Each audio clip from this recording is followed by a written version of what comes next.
Escola Bíblica Dominical, fonte inesgotável de aprendizagem. Estamos mais uma vez aqui na Igreja Evangélica Assembleia de Deus de Londrina, Paraná, para juntos estudarmos a Palavra de Deus. E agora nós estamos iniciando a lição do terceiro trimestre, a Igreja em Jerusalém. E olha que interessante que a capa já nos remete à partilha do pão, nos levando a pensar que essa igreja, ela tem doutrina, ela tem comunhão, ela tem fé e mais, ela é a base para o crescimento da igreja, mesmo tendo o quê? Perseguições. E hoje nós vamos dialogar sobre a lição 9, uma igreja que se arrisca. Que bênção, né, irmãos? Quando nós temos uma igreja que se arrisca, que sai da sua zona de conforto, que vê as demandas sociais e tenta sair daquele local seguro para se arriscar, no sentido de você ousar novos enfrentamentos. E o texto áureo nos diz assim: mas ele, estando cheio do Espírito Santo e fixando os olhos no céu, viu a glória de Deus e Jesus, que estava à direita de Deus, em Atos, no capítulo 5, no versículo 55. E esse texto áureo, ele está dentro do contexto da lição 9, ele nos mostra o exemplo de Estevão, justamente um dos primeiros seguidores de Jesus, um homem cheio de Espírito Santo, um homem que teve coragem de se arriscar. Como? Anunciando o Evangelho, mesmo num contexto social e político de perseguição, a tal ponto que lhe custou a morte.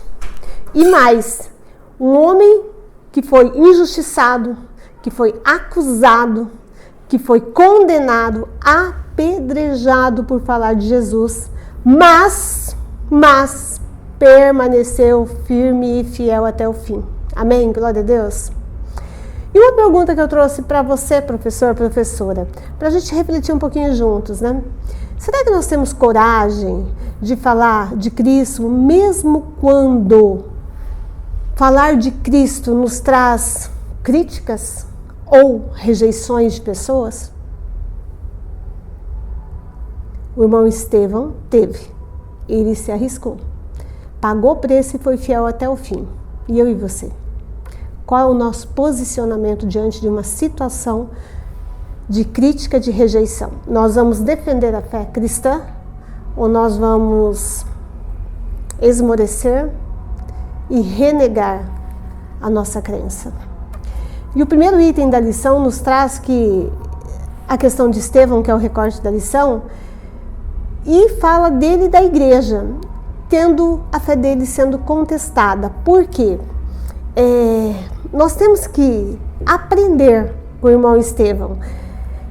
O primeiro item vai falar assim sobre a fé cristã sempre será questionada. Então, foi questionado no passado, foi questionado com Jesus, foi questionado com os mártires da igreja, é questionada hoje, será no amanhã.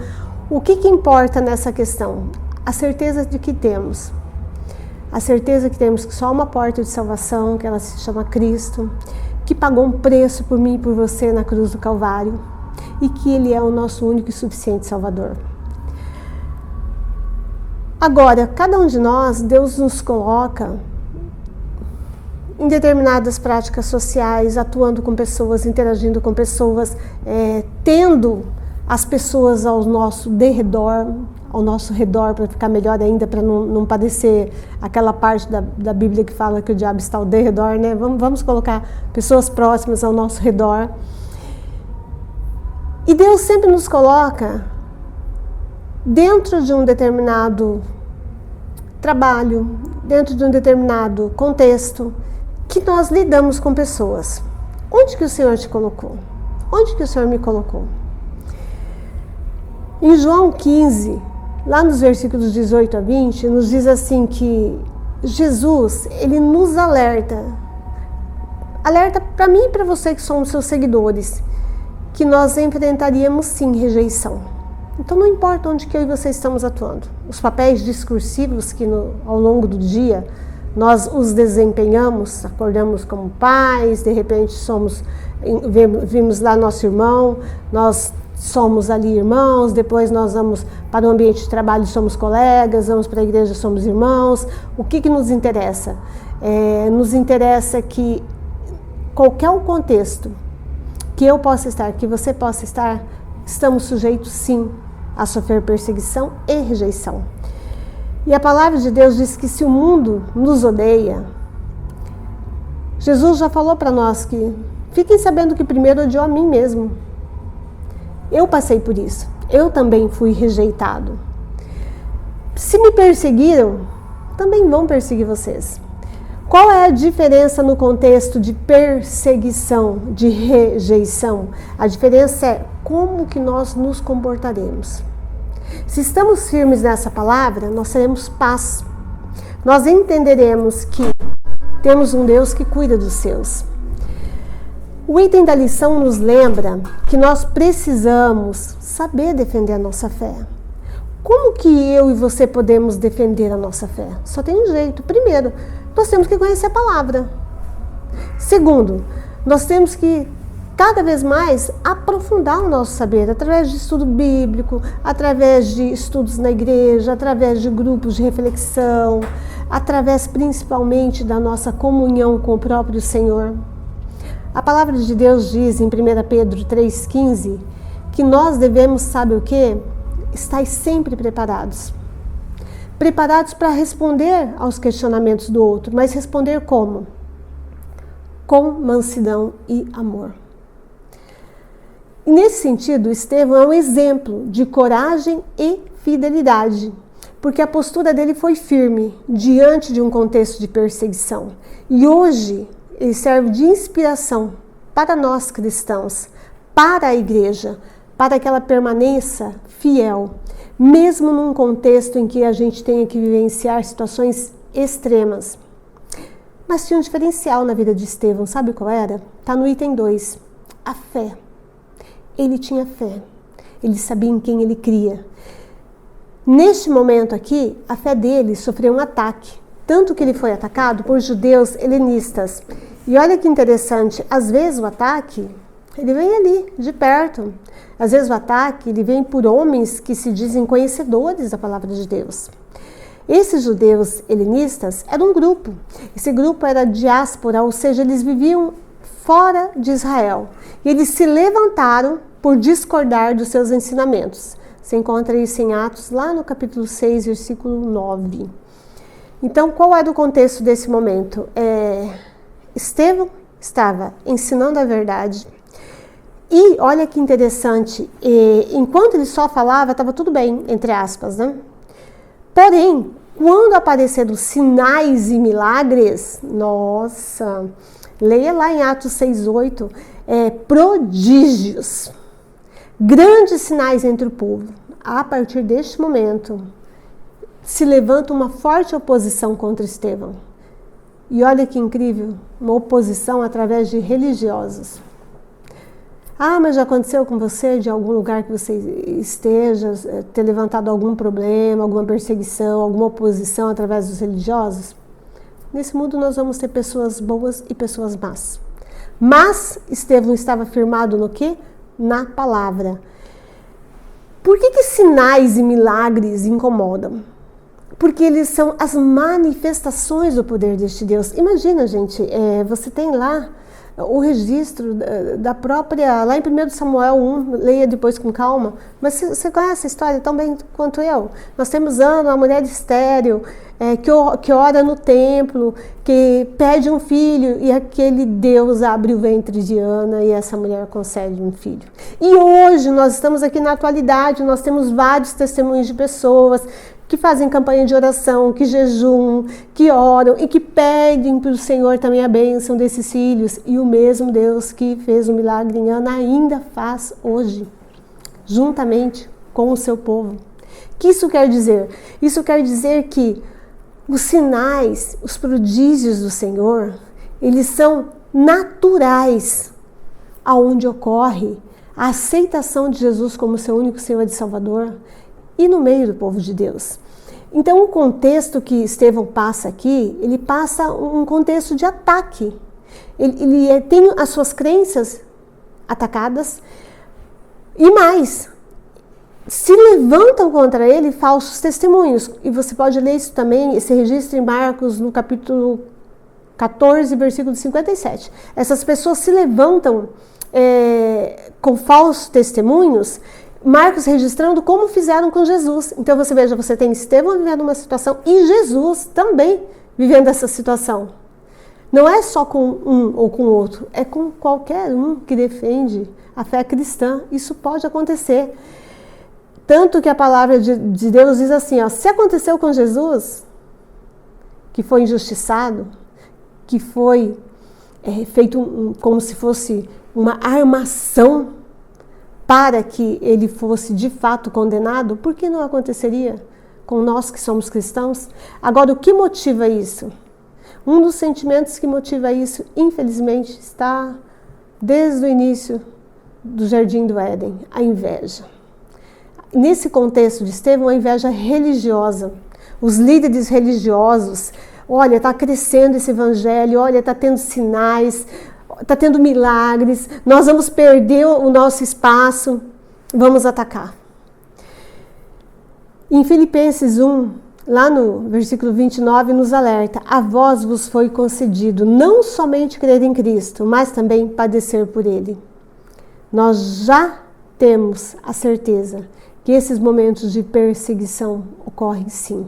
Porém, somos mais que vencedores em Cristo Jesus, amém? E o item 3 vai falar sobre a questão da disputa com Estevão. E ele vai trazer para a gente o termo disputa. Que sentido que as pessoas estavam disputando com ele? Tem o sentido de Atos 6,9, que é suzeteo, traduzida como disputavam, indicando mais que uma discussão verbal. Por quê? Porque eles queriam impor uma ideologia. Se você falasse, professora Isa, você acha que hoje uma das maiores lutas ocorre por o quê? Por uma questão de imposição de uma visão.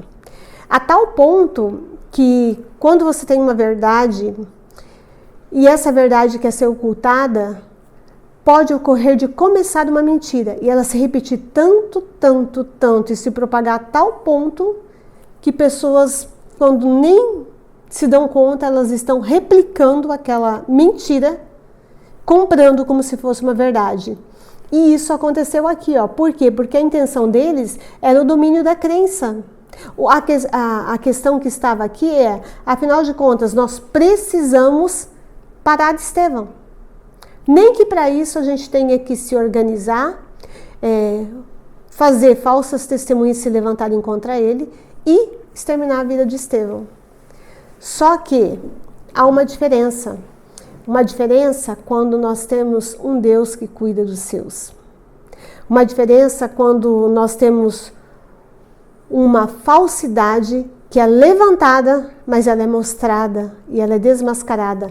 O item 4 nos mostra isso, fala sobre a falsa narrativa, que é uma das maiores lutas do momento, nessa era de fake news, nessa era de mídias sociais, nessa era de internet. Mentiras insistentemente repetidas para parecer verdade, para culminar com Estevão sendo acusado.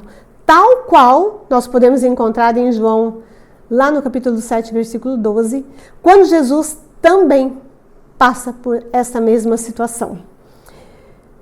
Da mesma forma, você pode encontrar em Mateus 28, no versículo 13, quando também eles inventam que o corpo de Jesus não ressuscitou, ele foi roubado. Ou seja, mais uma vez nós temos a igreja sendo perseguida através de mentiras.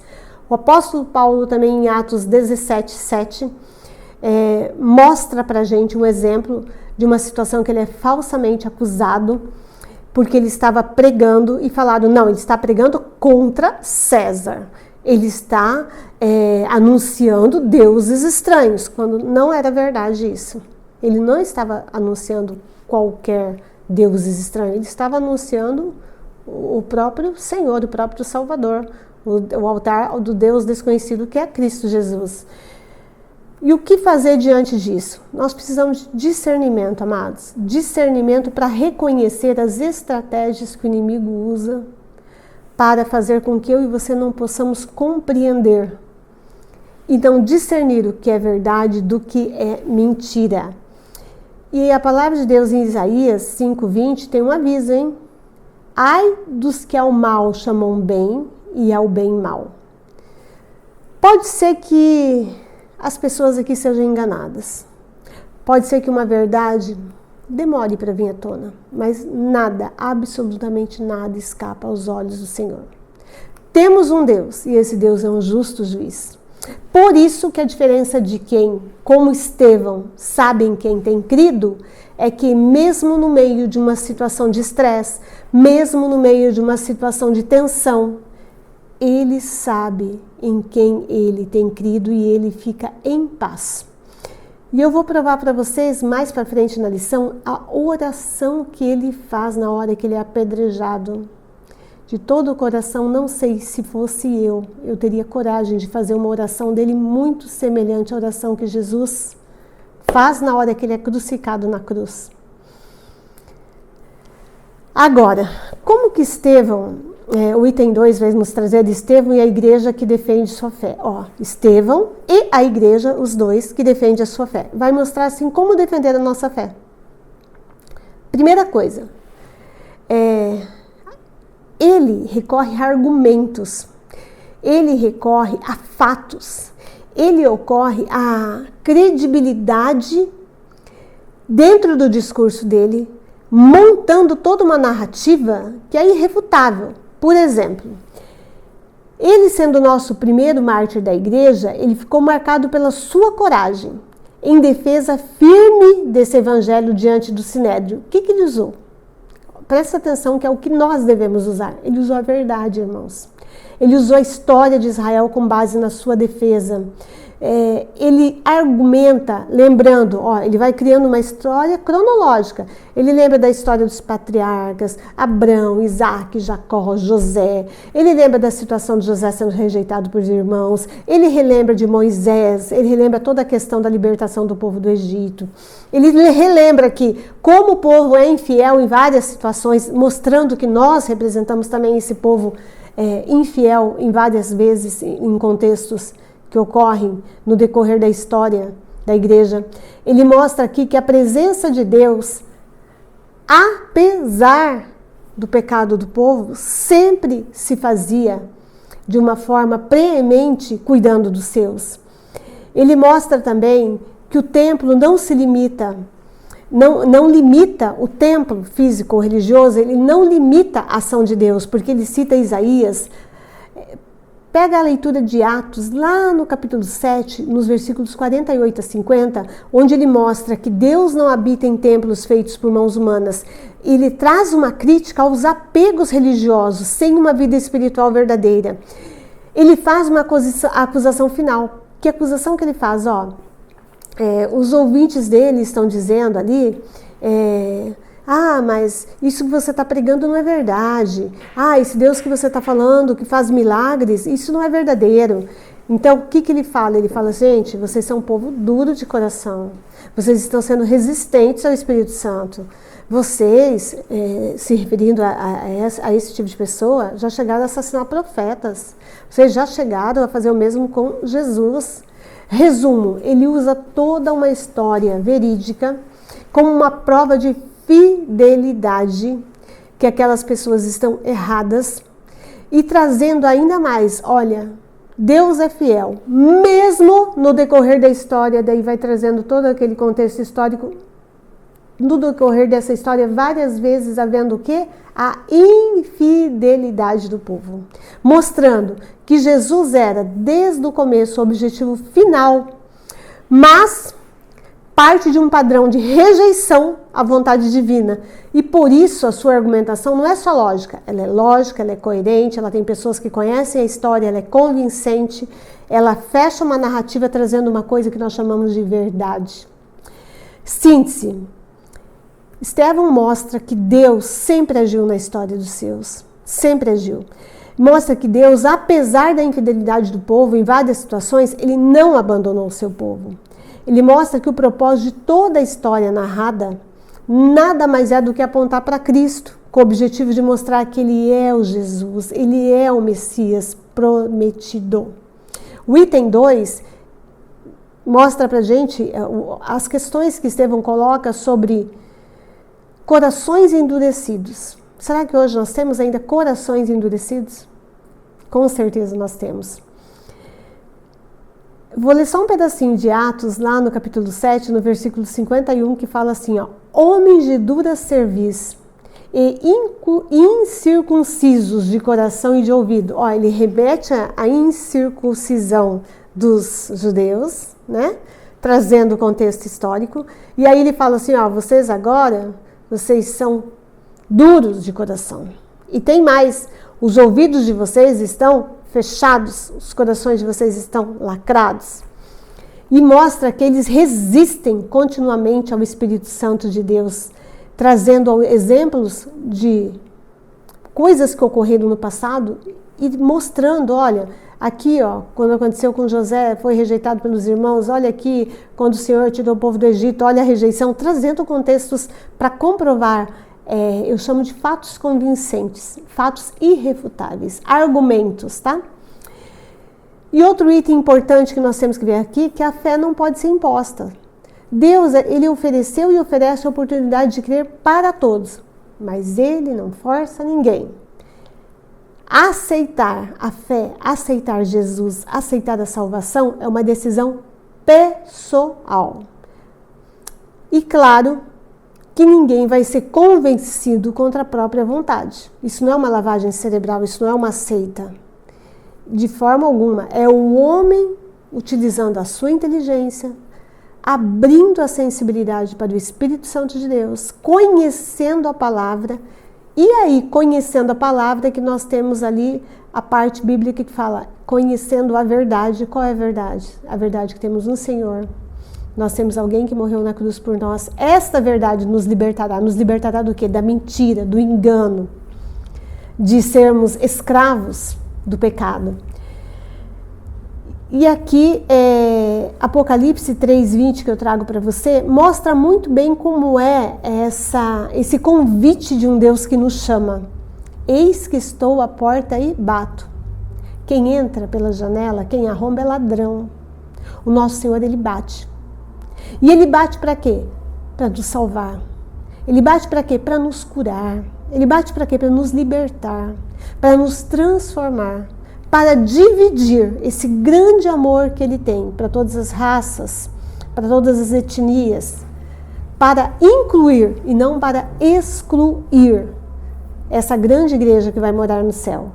E a parte 3 nos traz Estevão e o martírio da igreja. Aqui é uma das partes que eu gostaria que você não gastasse todo o tempo da lição na parte 1 e 2, porque essa parte 3 é muito rica. Ela vai nos remeter ao sacrifício da cruz do Calvário. Por quê? Deixa eu só vou mostrar para vocês uma síntese que eu fiz, para você entender. Como que Estevão morreu? Apedrejado. De que forma? Brutal, pública, como criminoso. Ele foi considerado um enganador, ele foi julgado com falsas testemunhas, e isso segundo ainda a lei judaica, que se dizia pertencente a uma lei religiosa, ou seja, injusta, a falsa religiosidade. E Estevão, quando ele está prestes a ser apedrejado, ele tem uma visão extraordinária, que expressa a vitória da fé mesmo no meio da morte. O que ele viu? Ele viu o céu aberto, e ele vê Jesus em pé, à direita de Deus. E ele vê uma imagem ali poderosa, de acolhimento, de certeza, de sedimentação, que ele está no caminho adequado, que mostra que existe um céu, que existe um Filho chamado Jesus, que existe um Deus e que existe uma glória.